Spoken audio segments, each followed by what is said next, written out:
A paz do Senhor Jesus, estamos iniciando mais uma aula de profecia e de escatologia bíblica no seu lar. Eu quero mais uma vez agradecer por sua audiência, a você que é um telespectador assíduo do nosso programa, a você que é aluno deste curso de profecia bíblica no lar, a você que tem feito da sua casa uma verdadeira sala de aula e já está aí com a sua Bíblia, seu caderno de anotações. Muito obrigado por sua audiência. Obrigado a você que acompanha a nossa programação pela TV ou pela internet. Que Deus te abençoe. Que as bênçãos do Senhor Jesus continuem sendo derramadas, não só sobre a sua vida, mas sobre toda a sua família. Seja muito bem-vindo aos instantes finais. O sincero desejo do nosso coração é que não só os instantes finais, mas toda a programação da Rede Brasil esteja sendo uma bênção para a sua vida. Se você já é cristão, se você já é evangélico, que você possa crescer espiritualmente, que você possa ser edificado, que você possa conhecer, compreender o conteúdo profético das Escrituras. Caso você não seja evangélico ainda ou faça parte de outra religião, o nosso desejo é que você possa receber Jesus como seu Salvador pessoal. E se você já foi cristão, já foi evangélico e por alguma razão parou na caminhada, o nosso desejo é que você possa voltar à casa do Pai enquanto há tempo. Se você está acompanhando diariamente o nosso programa, você sabe que nós estamos estudando sobre a atualidade da mensagem dos profetas maiores. Olha, deixa eu te confessar algo. Glória a Deus. Quanto mais nós estudamos a Bíblia, mais nós ficamos admirados com a mensagem, o conteúdo da mensagem dos livros proféticos, né? Você sabe disso, nós já dissemos aqui que esses livros denominados de profetas maiores foram escritos há milênios atrás, cerca de 600, 700 anos antes de Cristo, ou seja, há mais de 2 milênios e meio. E é claro, esse livro, essa mensagem, tinha um público-alvo específico, né? A maioria dos livros denominados de profetas maiores foram escritos para o povo de Judá, o povo de Jerusalém. Mas quando nós estudamos essas mensagens, essas profecias, nós ficamos admirados, porque há muito que nós aprendemos, há muitas lições que Deus desejava também ensinar às gerações futuras. E é por essa razão que esses livros foram preservados, foram canonizados, foram inclusos no cânon e chegaram em nossas mãos, porque Deus desejava falar às gerações futuras. Nós estamos estudando o livro de Isaías, né? Já estamos concluindo. Hoje é o último programa estudando sobre a atualidade da mensagem do profeta Isaías. Hoje é o último programa, né? E vamos estudar hoje o último capítulo, que é uma profecia do capítulo de número 66. Nos programas anteriores, nós estudamos sobre os seguintes temas. Nós estudamos sobre a oração pedindo a ajuda de Deus, e estudamos também uma profecia sobre novos céus e nova terra. Hoje estudaremos sobre o ressurgimento da nação de Israel, uma das profecias mais extraordinárias da Bíblia. Isso mesmo, né? Israel voltar a ser reconhecida como uma nação, isso é um milagre extraordinário. Já estava predito, não é? Pelo profeta Isaías, que profetizou cerca de 700 anos antes de Cristo, né? Deus, através de Isaías, profetizou que em um único dia poderia nascer uma nação. Vamos ler a introdução da nossa aula? Nós dizemos assim: o capítulo 66 de Isaías descreve uma das profecias mais gloriosas para o povo judeu, o ressurgimento da nação de Israel e o castigo dos inimigos do povo judeu. Por causa dos pecados da nação, Deus permitiu que o povo de Israel fosse diversas vezes expulso da sua terra. Porém, neste último capítulo de Isaías, como em muitos outros textos proféticos da Bíblia, o Senhor lhes promete que julgaria os seus inimigos e que os traria de volta à sua terra, como nós veremos a seguir.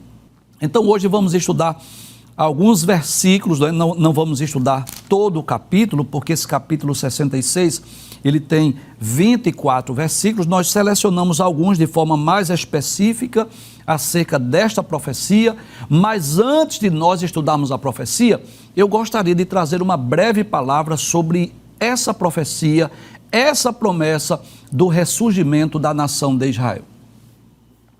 Bem, você sabe disso, que Deus prometeu a Abraão dar-lhe a terra de Canaã, mas Deus deixou bem claro. Capítulo 15 do livro de Gênesis, Deus disse que não iria dar aquela terra nos seus dias, mas seria para a sua posteridade, seria para os seus descendentes. E ali Deus diz a Abraão que o povo, os seus descendentes, iria ser peregrino em terra que não era sua, que seriam afligidos por 400 anos e depois, com mão forte, Deus iria tirá-los daquela terra e iria dar-lhes a terra de Canaã. E nós vemos o cumprimento desta profecia no livro de Josué. No livro de Gênesis, Deus faz a promessa, Abraão reforça, renova essa promessa a Isaac, a Jacó. Nos dias de José, filho de Jacó, o povo de Israel vai para o Egito, você sabe disso, onde José, quando era governador, o primeiro-ministro do Egito, mandou trazer Jacó e a sua família lá para o Egito e eles habitaram ali na terra de Gósen. O livro do Êxodo já começa falando do nascimento de Moisés, da opressão, da escravidão do povo de Israel, porque levantou-se um outro faraó que não conhecia José e começou a afligir o povo. E aí nós vamos perceber que Deus, com mão forte, ele levanta Moisés, envia as 10 pragas sobre o Egito, tira o povo de Israel lá do Egito e o conduz à terra de Canaã. Por causa dos pecados, principalmente o pecado da incredulidade e da murmuração, aquela peregrinação no deserto durou 40 anos. Aquela geração que saiu de maioridade do Egito pereceram no deserto, com exceção de Josué e Calebe. Quem adentrou na terra de Canaã foram ou pessoas que nasceram durante os 40 anos da peregrinação ou saíram do Egito de menor idade. E é no livro de Josué, o 6º livro da Bíblia, que Deus cumpre a promessa, que o povo conquista a terra de Canaã. Porém, Deus havia dito aos filhos de Israel que quando lá chegassem, eles deveriam expulsar os moradores, destruir seus ídolos, não adorar os seus deuses e não fazer pacto ou aliança com aqueles povos. Israel falhou em todas essas exigências divinas. O povo de Israel não expulsou os moradores. O povo de Israel fez pacto e aliança com aqueles povos. O povo de Israel não destruiu seus deuses, seus ídolos e o pior, o povo de Israel passou a adorar aqueles deuses, aqueles ídolos, os ídolos dos cananeus. E é por essa razão que essa terra que Deus havia dado aos filhos de Israel, nós vamos perceber que eles não obtiveram como uma possessão perpétua ou eterna por causa dos seus pecados.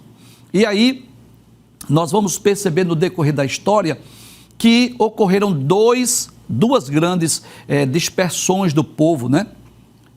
Ou cativeiros. No ano 722 a.C., o rei da Síria levou o reino do norte para a Síria e trouxe gente de outras nações para habitar na terra de Samaria. O reino do sul permaneceu no seu lugar. Porém, entre os anos 605 e 586, durante um período de mais ou menos 20 anos, o rei Nabucodonosor invadiu Jerusalém e levou o povo judeu para a Babilônia. Foi a vez do reino do sul. Então, o reino do sul, Judá e Jerusalém, foram para a Babilônia nos dias de Daniel, de Sadraque, Mesaque, Abednego, de Ezequiel, nos dias de Jeremias. Você conhece a história.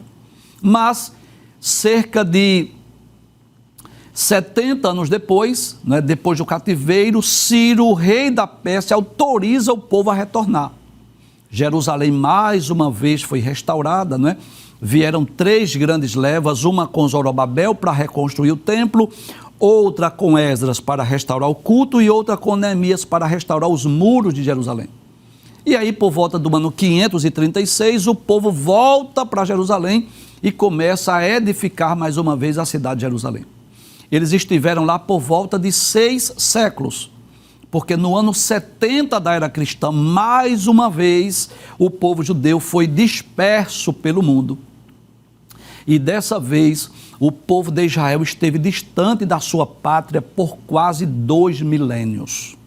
Quase 2.000 anos. Do ano 70 da era cristã, 70 depois de Cristo, até maio de 1948. Não havia mais esperança do povo retornar à sua pátria no sentido político, porque agora a terra de Israel estava sendo habitada por outros povos, pelos árabes, pelos palestinos. Mas havia uma promessa, havia uma profecia predita por Isaías cerca do ano 700 a.C. Nós vamos estudar essa profecia e depois vamos falar sobre a concretização ou o cumprimento desta profecia que deu-se em maio de 1948.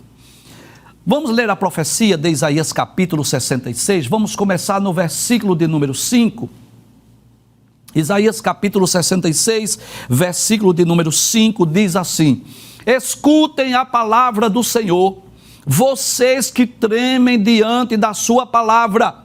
Os irmãos de vocês os odeiam e os rejeitam por causa do amor que de vocês pelo meu nome. Olha que coisa interessante.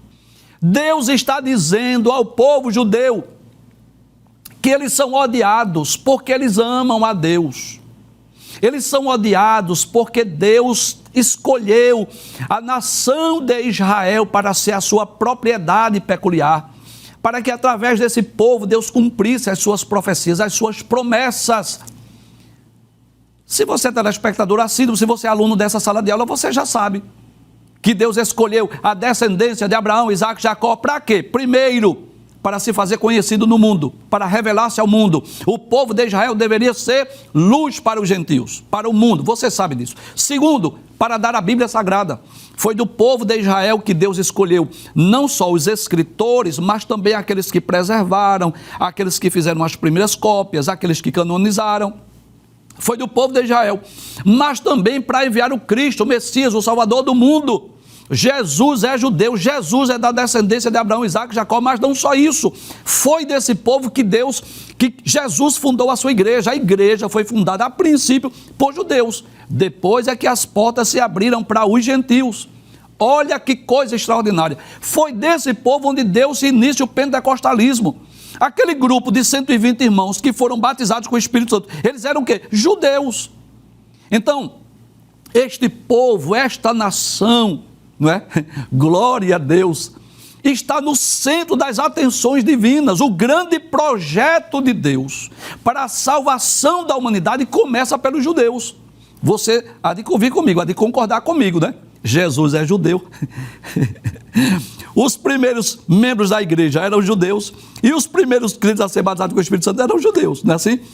E Paulo, na Epístola aos Romanos, Paulo diz assim: qual é, pois, a vantagem do judeu? Ele diz toda, de muitas maneiras, porque primeiramente as palavras de Deus lhe foram confiadas. Então observe que esse ódio contra a nação de Israel, esse ódio contra o povo judeu, eu costumo sempre dizer isso aqui, não é só uma questão política, não é só uma questão social, não, isso é uma questão espiritual. Não resta dúvida disso, é Deus quem está dizendo. Perceba, eu estou apenas interpretando uma profecia, mas Deus está dizendo ao povo judeu, através de Isaías, por que é que os seus irmãos, os árabes, odeiam tanto o povo de Israel. Eu vou ler mais uma vez. Deixa eu ler essa profecia mais uma vez, observe. Escutem a palavra do Senhor, vocês que tremem diante da sua palavra. Os irmãos de vocês os odeiam e os rejeitam por causa do amor de vocês pelo meu nome. Eles dizem que o Senhor mostre a sua glória para que vejamos a alegria de vocês. Mas eles é que serão envergonhados. Glória a Deus. Deixa eu ler essa profecia na Bíblia Viva, diz assim. Apesar, Isaías capítulo 66, versículo 5, diz assim: ouçam o que o Senhor diz a vocês que respeitam e obedecem às suas palavras. Deus está falando para o povo judeu. Os seus irmãos que os odeiam e os expulsam por causa do amor que vocês têm por mim, serão confundidos. Glória a Deus. Essa gente que zomba de vocês, dizendo: onde está a glória de Deus? Onde está a sua alegria? Será envergonhada. Então Deus está dizendo assim: olha, vocês são odiados, mas quer que eu diga uma coisa? Eles é quem serão envergonhados. Não é assim? Então observe que o povo judeu é odiado, mas as nações inimigas é que serão envergonhadas. Deixa eu ler mais uma vez essa profecia. Vamos lá, na Nova Almeida atualizada. Escutem a palavra do Senhor, vocês que tremem diante da sua palavra. Os irmãos de vocês os odeiam e os rejeitam por causa do amor que vocês têm pelo meu nome. É por essa razão que vocês são odiados. Eles dizem que o Senhor mostre a sua glória para que vejamos a alegria de vocês. Mas eles é que serão envergonhados. Veja o que diz o verso de número 6. Deus continua dizendo através de Isaías. Versículo de número 6 diz assim: voz de grande tumulto virá da cidade, voz do templo, voz do Senhor, que dá a devida retribuição aos seus inimigos. Sabe o que é que Deus está dizendo?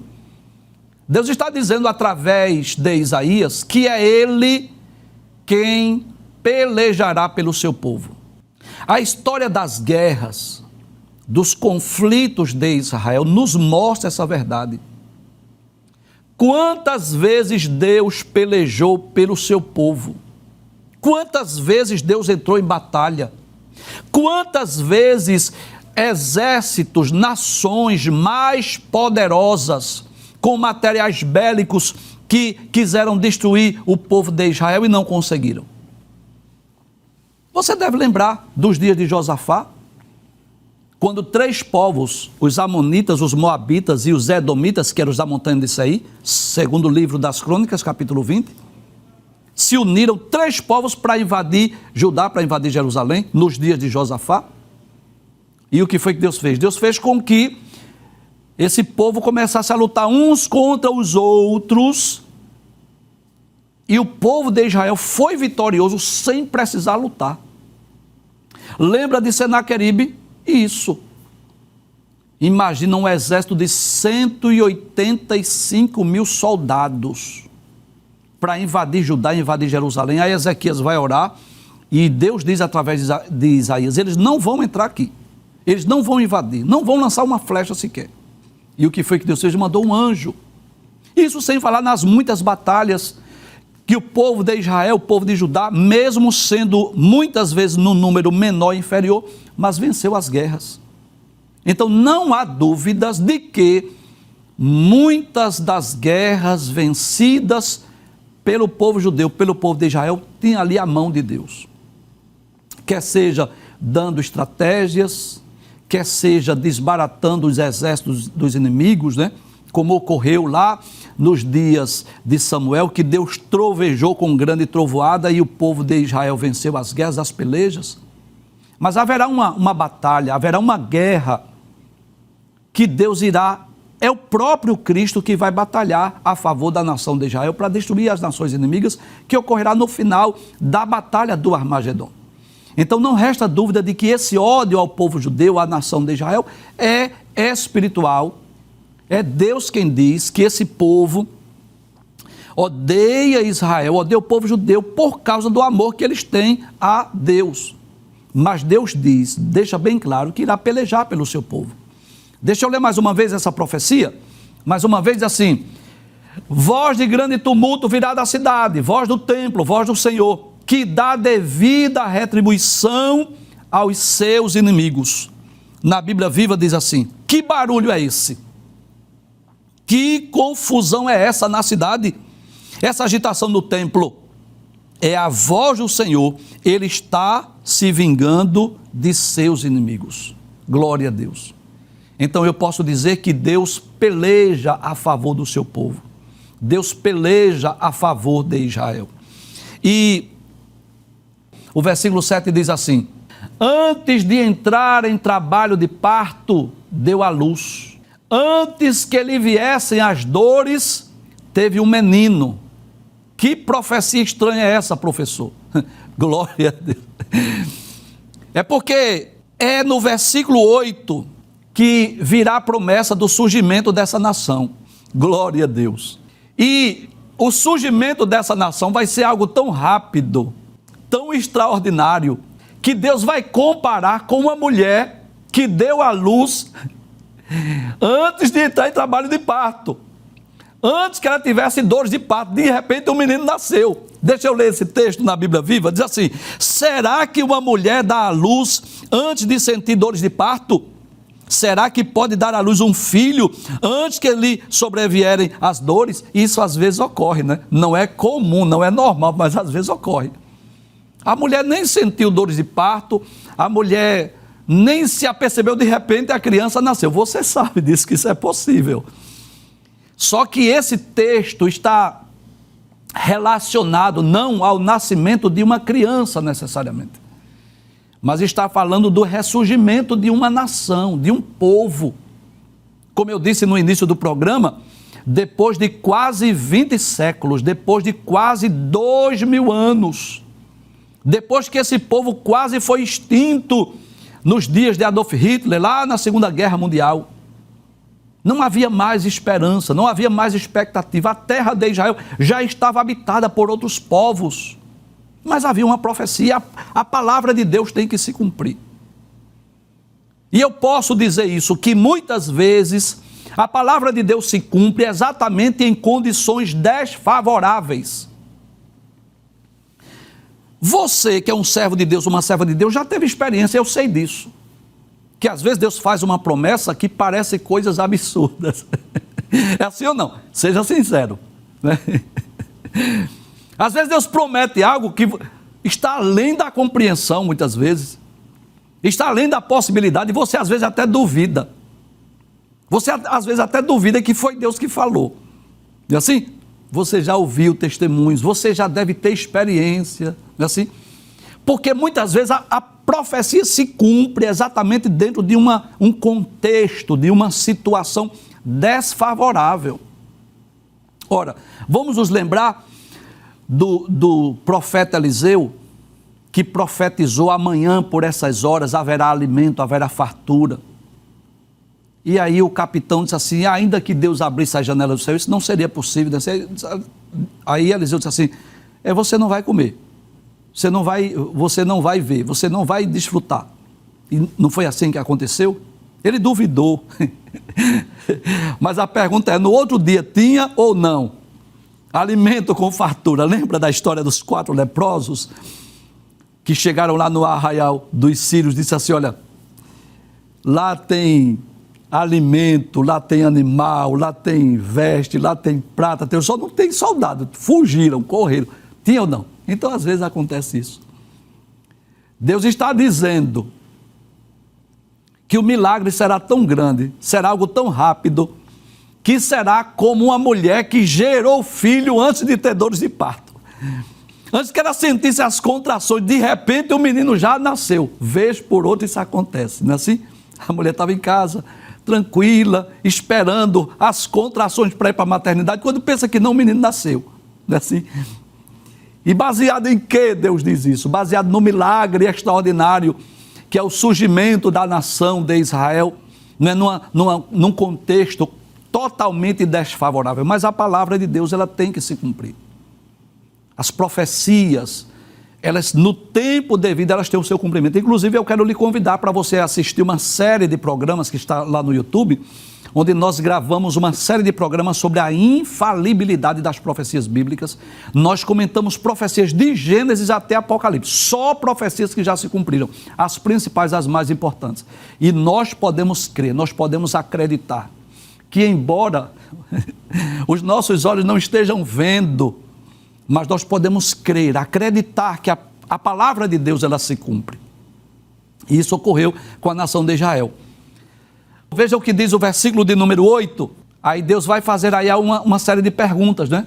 Uma série de perguntas. Glória a Deus. Quem já ouviu uma coisa dessas? Quem já viu algo assim? Será que um país pode nascer num só dia? Será que uma nação pode nascer de uma só vez? Pois Sião, antes que lhe viesse as dores, deu à luz os seus filhos. Glória a Deus. E o que é que Deus está falando? Do surgimento da nação.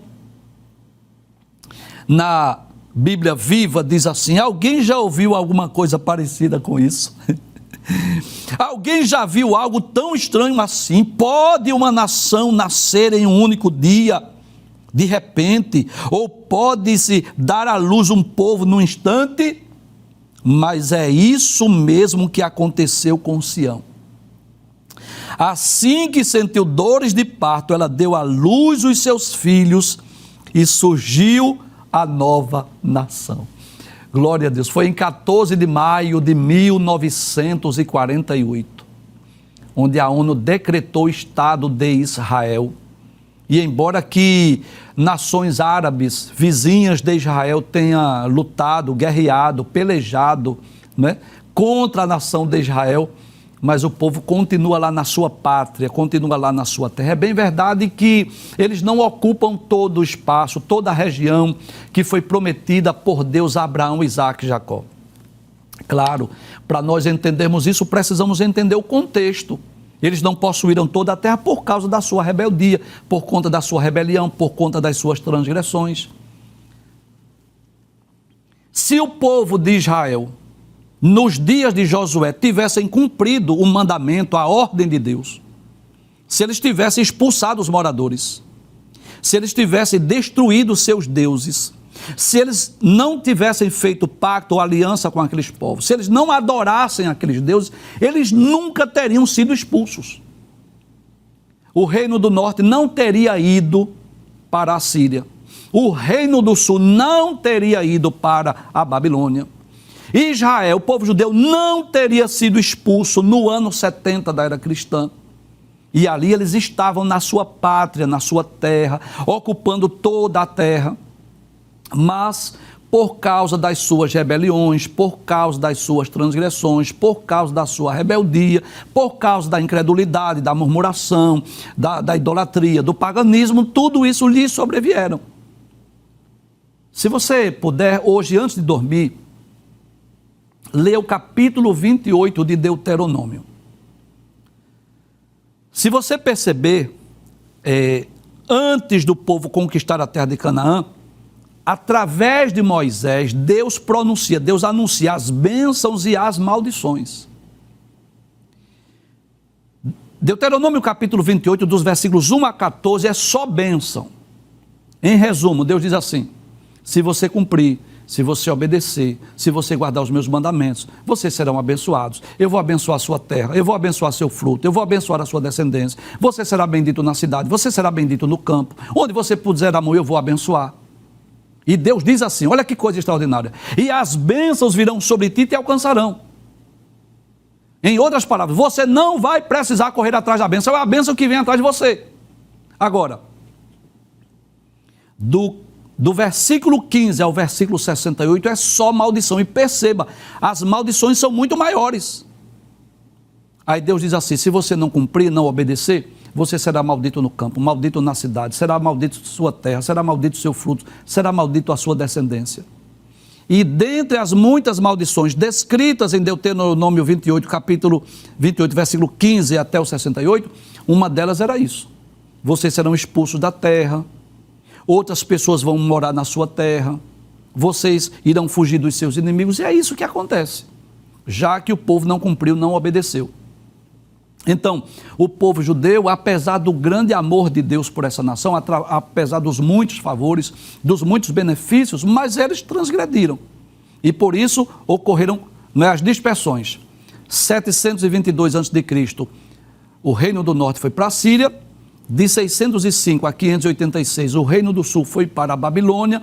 Voltaram para a sua pátria, voltaram para a sua terra em 536, reconstruíram o templo, restauraram o culto, restauraram em 445 a.C., com Neemias, os muros de Jerusalém, e ficaram lá por mais ou menos 6 séculos. No ano 70 foram expulsos mais uma vez.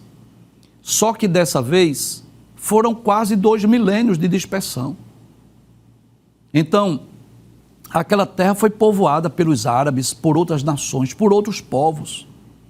E embora tenha sido uma promessa de Deus para Abraão, mas os moradores da terra de Israel não queriam saber disso não, que Deus prometeu nada não, eles já estavam habitando ali. Mas a palavra de Deus, ela tem que se cumprir. mesmo em meio às circunstâncias desfavoráveis. Deixa eu ler mais uma vez esse versículo, que ele é tremendo, maravilhoso. Quem já ouviu uma coisa dessas? Quem já viu algo assim? Será que um país pode nascer num só dia? Será que uma nação pode nascer de uma só vez? A resposta seria não, né? Mas olha o que o profeta diz: pois Sião, antes que lhe viessem as dores, deu à luz os seus filhos. Ou seja, Deus cumpriu a sua promessa. Observe o que a palavra de Deus continua dizendo através de Isaías. Diz assim, no versículo de número 9. Será que eu faria vir as dores de parto sem fazer com que o filho nasça? Não, né? Deus não faria isso. Como é que Deus vai dar dores de parto à mulher se não vem filhos? Glória a Deus. Não, Deus não faria isso. Vem as dores de parto, mas depois vem um filho, vem um bebê, sim ou não? Aí diz, será que faço nascer, fecharia o ventre de sua mãe? Diz o seu Deus, ó Sião. Então, deixa eu ler esse texto, lá na Bíblia Viva diz assim, por acaso faço chegar a hora do parto e não faço nascer? Não, né? Quando chega a hora do parto, o menino nasce, a criança nasce, a mãe dá a luz, não é isso? Por acaso fecho o ventre, sendo que eu faço dar a luz? Não, nunca, diz o seu Deus. Então Deus está dizendo assim como uma mulher, quando chega a hora do parto, quando ela sente as contrações, nasce o menino nasce, não é assim? Então assim seria com esta nação. No tempo oportuno, no tempo de Deus, no tempo determinado por Deus, independente das nações quererem ou não, aceitarem ou não, independente de alguém querer lutar contra, mas a palavra de Deus ela tem que se cumprir, a vontade de Deus ela tem que prevalecer. Então, esta profecia, esta promessa foi feita por Deus através de Isaías, deixando bem claro que Israel voltaria a ser uma nação. Vamos ver o que diz o versículo de número 10? Agora, Deus vai mandar o povo se alegrar. Diz assim? Glória a Deus.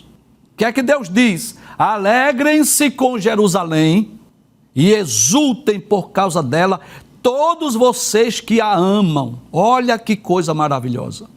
Alegrem-se com ela todos vocês que por ela prantearam. Então eu posso dizer isso, que Israel, o povo judeu, é odiado por muitos, mas há também aqueles que amam. Nós amamos esse povo, apesar dos muitos pecados que eles cometeram, apesar de eles rejeitarem Jesus como seu Messias, mas nós amamos esse povo, nós amamos essa nação. Nós não podemos odiar este povo, nós não podemos odiar essa nação, porque Jesus é judeu. Como é que eu posso odiar o povo de Jesus? Eu não posso, se Jesus é o meu Salvador, não é assim? Então, existem dois extremos perigosos que nós percebemos em nossos dias. E eu vou explicar. Quais são, professor, os dois extremos perigosos? O primeiro é alguém que se diz cristão, alguém que se diz servo de Deus e odeia ou abomina o povo judeu, a nação de Israel. Está errado. A Bíblia deixa bem claro que nós devemos amar este povo, amar essa nação, prosperarão aqueles que te amam, diz a palavra de Deus, sim ou não? Agora, outro extremo perigoso é também quando a gente quer tornar o nosso culto como culto judaico, não é assim? Então, pessoas que querem trazer do culto judaico, vamos dizer assim, e querem agora transformar o culto cristão num culto judaico, aí já é outro extremo perigoso. Então não há necessidade no nosso culto cristão, por exemplo, de trazer um quipá, de trazer um shofar ou qualquer elemento lá do culto judaico. Eles têm a sua forma de adorar a Deus, nós temos a nossa, não é assim? Então são dois extremos perigosos. Mas observe que a profecia deixa bem claro que deve se alegrar não só o povo judeu, mas aqueles que amam. Deixa eu ler mais uma vez essa profecia. Devem se alegrar, devem se exultar de alegria, alegrem-se com Jerusalém e exultem por causa dela. Quem? Todos vocês que a amam. Alegrem-se com ela, todos vocês que por ela prantearam. Então, assim como a ida do povo judeu, a ida do povo de Israel para o cativeiro, quando eles foram espalhados, foi motivo de lamento, de tristeza, não é assim? Agora é momento de nós nos alegrarmos, de nós nos regozijarmos pelo cumprimento da palavra de Deus. No versículo de número 11 diz assim, porque vocês mamarão nos peitos das suas consolações e ficarão satisfeitos. Sugarão e se deliciarão com abundância na sua glória. Perceba, isso aqui, claro, Deus está falando numa linguagem simbólica. Percebe a analogia? Percebe a comparação? Porque primeiro Deus trata Israel como uma mulher que está em trabalho de parto e depois ela dará à luz. Agora ela está falando que essas crianças vão poder mamar. Deixa eu ver o que diz aqui na Bíblia Viva, 66:11, diz assim: alimentem-se da glória que ela tem. Tomem para si toda a alegria de Jerusalém, como uma criancinha mama no seio de sua mãe e mata a sua fome. Então, claro, de uma forma ilustrativa, assim como a criança que vai mamar e vai saciar a sua fome, assim são os filhos de Israel, que vão se alegrar, que vão se alimentar, que desfrutarão um período de paz, de justiça, de longevidade. Deixa eu ver o que diz o versículo de número 12. Diz assim: porque assim diz o Senhor, eis que estenderei sobre Jerusalém a paz como o rio. Olha para aí, olha as bênçãos, olha as promessas. Paz como o rio, e a glória das nações como a torrente que transborda. Então vocês serão amamentados, carregados nos braços e acalentados no colo. Deus está dizendo que vai cuidar do povo judeu como uma mãe que cuida do seu filho. Vai amamentá-los, vai educá-los, vai acariciá-los como uma mãe faz com os seus filhos. Na Bíblia Viva diz assim: a paz transbordará sobre Jerusalém como rio. Diz o Senhor, darei a ela todas as riquezas das nações. Quando é que isso vai acontecer, professor? No período do reino milenial, onde as nações trarão para Jerusalém os seus dízimos, seus tributos, seus impostos, a glória das nações, como se fosse um rio que transborda. Vocês, os filhos de Israel, o povo judeu, serão amamentados por ela. Em outras palavras, serão alimentados, levados ao colo e acalentados em seus joelhos, assim como uma mãe acalenta. Quem é que não conhece? Quem é que não teve uma experiência como essa? Em que às vezes a criança está chorando copiosamente. Aí chega a mãe, basta a criança sentir o cheiro da mãe, ela já vai se acalentando, ela já vai se acalmando, ela já vai parando de chorar e ali começa a mamar. Daqui a pouco a criança que estava chorando copiosamente, ela agora está dormindo, ela está tranquila, sentindo os braços da mãe, sendo amamentada. É uma ilustração, é uma forma figurada que Deus está trazendo para o povo judeu, que serão acalentados, que desfrutarão de paz, de abundância nessa terra. Vamos ler o último versículo, que é o versículo de número 14, diz assim, vamos ler os versículos 13 e 14, diz assim: tal como a mãe consola o filho, assim eu os consolarei, em Jerusalém vocês serão consolados. Promessa que irá se cumprir no futuro, no período do milênio. Versículo 14, que é o último texto que vamos estudar hoje, vocês verão isso. Olha que coisa maravilhosa, Deus está dizendo, vocês verão isso. E o coração de vocês ficará cheio de alegria, e os seus ossos serão revigorados como a erva tenra. O poder do Senhor será notório aos seus servos, e ele se indignará contra os seus inimigos. Deus está prometendo que os judeus verão isso. Deixa eu ler na Bíblia Viva, diz: quando vocês virem este acontecimento, o seu coração saltará de alegria. Suas forças vão se renovar como uma planta que cresce viçosa. Todos os servos do Senhor reconhecerão o seu poder, mas ele mostrará a sua ira contra os seus inimigos. Então, duas coisas acontecerão na ocasião da vinda de Jesus em glória. Porque é claro que existem profecias aí que já se cumpriram, quando Jerusalém voltou a ser Israel voltou a ser uma nação, claro, mas existem profecias aí que é futura ainda, do período do reino milenial. Então, quando Jesus voltar na segunda fase da sua segunda vinda, para as nações inimigas de Israel, juízo, castigo, mas para o povo judeu, alento, consolo, paz, prosperidade. E assim como o retorno dos filhos de Israel à sua pátria, assim como o ressurgimento das nações de Israel, da nação de Israel já se cumpriu no passado, nós não temos dúvida que essas profecias terão seu cumprimento no futuro próximo.